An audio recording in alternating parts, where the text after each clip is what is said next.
Hello বন্ধুরা, আমি সায়ন্তিকা আর রিভি আমার আরেকটা মিল ব্লগে তোমাদের সবাইকে স্বাগত। কেমন আছো বলো? আজকে পুরীতে আমাদের প্রথম দিন বিকেলবেলা। তো স্নান ফান করে সে খেয়ে দিয়ে একদম ভালো ঘুম দিয়েছি। ঘুম থেকে উঠেই আমরা রেডি হচ্ছি বিকেলে একটু বেরোবো বলে। মিঠিকে একটু ম্যাগি মতো করে দিয়েছি, কারণ কখন কি খাবো তার তো নেই ঠিক। আর শুভ এখানে ডিসাইড করতে পারছে না যে ও কী জামা পরবে আর কী প্যান্ট পরবে। দুটো প্যান্ট নিয়ে গলায় ঝুলিয়ে ঘুরে বেড়াচ্ছি।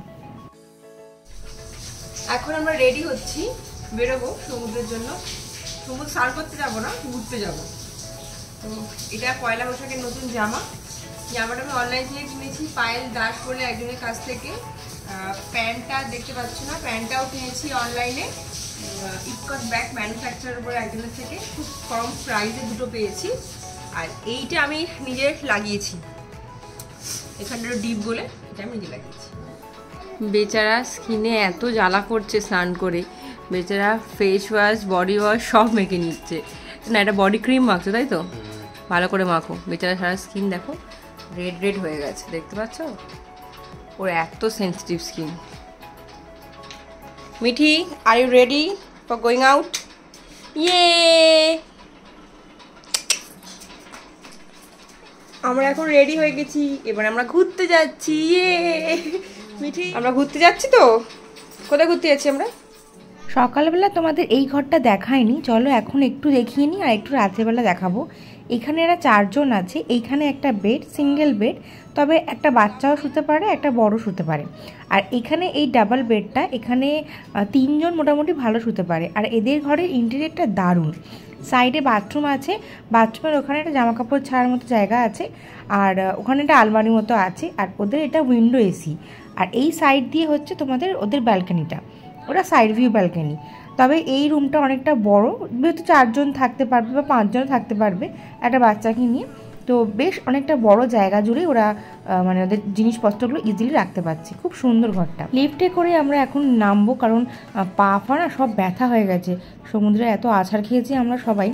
হোটেলটা সন্ধেবেলাতেও খুব সুন্দর জল করছে, মানে এত লাইট চারদিকে দিয়েছে। আর এই যে এন্ট্রান্স থেকে এই সিঁড়ি দিয়ে ওঠা অবধি এত গাছপালা, খুব সুন্দর লাগছে দেখতে। আমাদের হোটেলের যে দারোয়ান থাকে, মানে যে সিকিউরিটি গার্ড থাকে আর কি, তার কাছে এসে বললে রাত 11টার পরে রুম নাম্বার বললে ইজিলি ওরা চেক ইন করতে দেয় আর কি, মানে ঢুকতে দেয়।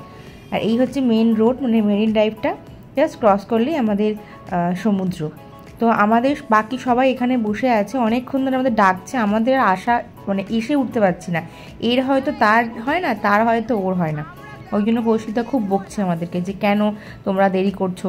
এইখানে সবাই মিলে বসে একটু আড্ডা দেবো ভাবছিলাম, একটু ছবি টবি তুললে একটু চাটা খাই, দেন আমরা হাঁটা দেবো স্বর্গদ্বারের দিকে। ওইখানে আসলে মেলা ফেলা সব বসে আছে, তো ওইখানটাতে যাব। আর এই দেখো, এই হচ্ছে আমাদের হোটেল নীলদ্বীপ। দেখতে পাচ্ছ এইখানে যেই হোটেলটা আছে, এই যে বাঁদিকে হোটেলটা, এটা নীলদ্বীপ। আর এই হচ্ছে আমাদের রুমে এখনও আমাদের গামছা জামাকাপড় সব ঝুলছে, যেগুলো স্নান করে গেছি। খুব সুন্দর জায়গায়, স্বর্গদ্বার থেকে হয়তো একটু দূরে, কিন্তু খুব সুন্দর জায়গায়।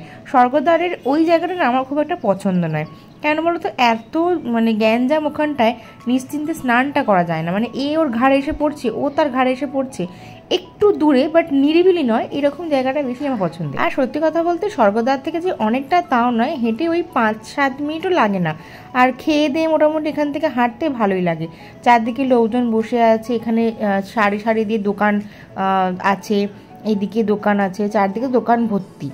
আর এই দেখো আমরা যেখান দিয়ে হাঁটছি ফুটপাতটা দিয়ে, এটা ওই দীঘার স্টাইলে করার চেষ্টা করেছে। অনেক টাইলস, অনেক বড় বড় পাথর এনে রাখা আছে, আস্তে আস্তে হচ্ছে আর কি। পুজো দিতে যেতে হবে আমাদের, কালকে ধ্বজারোহণের কথা আছে, ধ্বজারোহণে যাবো আমরা সবাই, দেখতে যাব। আর একদিন পরে হয়তো পুজো দিতে যাব। পুরীর মন্দিরে অনেক নিয়ম কানুন করেছে যে শর্টস পরে যাওয়া যাবে না বা জিন্স পরে যাওয়া যাবে না, ভারতীয় পোশাক ছাড়া কিছুই ওখানে অ্যালাউ করছে না। শুনেছি এরকম অনেক ঘটনা আমরা, তো তাই জন্য আমরা সবাই শাড়ি বা সালোয়ার কামিজ ক্যারি করেছি, বা ডুবসাক করিনি। তো ওর জন্যই আজকে তাহলে আমরা এসেছি দোকানে। যে কুর্তি আর লেগিংস একটা কিনে নেবো, যেটা আর কি মোটামুটি অ্যাটলিস্ট পরে ও ঠাকুর মন্দিরে যেতে পারবে। তো এটা ওর পছন্দ হয়েছে, খুব রিজনেবল দাম, 300 টাকায় কটন কুর্তি আমাদের এখানেও পাওয়া যায়, কিন্তু মানে পুরীতে গিয়েও যে সেম জিনিসটা পাবো এটা আশা করিনি। শাড়ি কুর্তি দেখতে দেখতে হঠাৎ খেয়াল করি শুভ আর মিঠি এই কাণ্ড করেছে। এই টুপিটা কৌশিকদা পোষালি মিঠির জন্য কিনেছে, এদিকে মেয়ে পড়ছে না, বাবা পরে বসে আছে। এদিকে আমি আর নিকিতা শাড়ি দেখতে দেখতে পাগল হয়ে যাচ্ছি, এই শাড়ি ওই শাড়ি করতে করতে এটা ভালো ওটা ভালো, বৌদি কি সুন্দর। শেষে ফেড আপ হয়ে যে আয়নাটা ছিল দোকানে সেখানে গিয়ে চর্চা করার ছবি তুলে আমরা চলে এসেছি। কিন্তু বিশ্বাস করো শাড়িগুলো অসাধারণ, কটকি শাড়িগুলো স্টার্টিং রেঞ্জই হচ্ছে 1200, 1800, 3000, অসাধারণ দেখতে। শাড়ি দেখতে দেখতে ক্লান্ত হয়ে শেষমেশ খুব খিদে পেয়ে গেছে, কি করব কিছু খাবারের দোকান চোখে পড়ছে না, যা পড়ছে ওই মাছ ভাজা, ইচ্ছা করছে না খেতে। সেটা ফুচকাওয়ালা দেখলাম যে 10 টাকায় 4টে ফুচকা দিচ্ছে। ফুচকাটা দেখে দেখলাম যে না, আমাদের বাঙালিদের মতোই ফুচকা, কলকাতা স্টাইলের ফুচকা। তো অনেক কটাই খেয়ে ফেললাম। ঠিক গাঙ্গুরামটা আছে, গাঙ্গুরামের উল্টো দিকে এই ফুচকা দাদাটা বসে। আর এইখান থেকে জাস্ট নেমে গেলেই যে সারা বছর যে মেলাটা থাকে পুরীর সমুদ্রের এই জায়গাটাতে, বালির ওপরটাতে, এই মেলাটার দিকেই আমরা এবার এগোবো ফুচকাটা খেয়ে। আর এই মাছগুলো খেতে ইচ্ছা করছে, কিন্তু পেটের অবস্থা ভেবে যে ভবিষ্যতে আমার পেটটা যাবে, ছেড়ে দেবে, তো সেটা ভেবে আর খেলাম না, যে বাদ দাও বাবা, আর খাবো না। আর এই হচ্ছে মেলাটা, আমরা জাস্ট ফুচকাটা খেয়ে নিচে নামবো। দেখি এবারে ফুচকাটা কেমন হয়। আগের বারে ফুচকাটা এসে খেয়েছিলাম, বাবা বিচ্ছিরি খেতে ছিল, আশা করছি এবারে ফুচকাটা ভালোই হবে। বাবা মার সাথে যখন লাস্ট আমরা এসেছিলাম তখন এই হোটেলটায় আমরা ছিলাম। এই যে এর ডান দিকটা, এই বাঁ দিকটা স্বর্গদ্বার, আর এই স্বর্গদ্বারের হোটেলটা এই মানে এখানে 6খানা ঘর আছে, উপরে 3টে নিচে 3টে, এই 6টা রুমই আমরা নিয়ে নিয়েছিলাম। এখন কত রুমের ভাড়া আমরা জানি না, কিন্তু তখন রুমের ভাড়া নিয়েছিল 600 টাকা করে।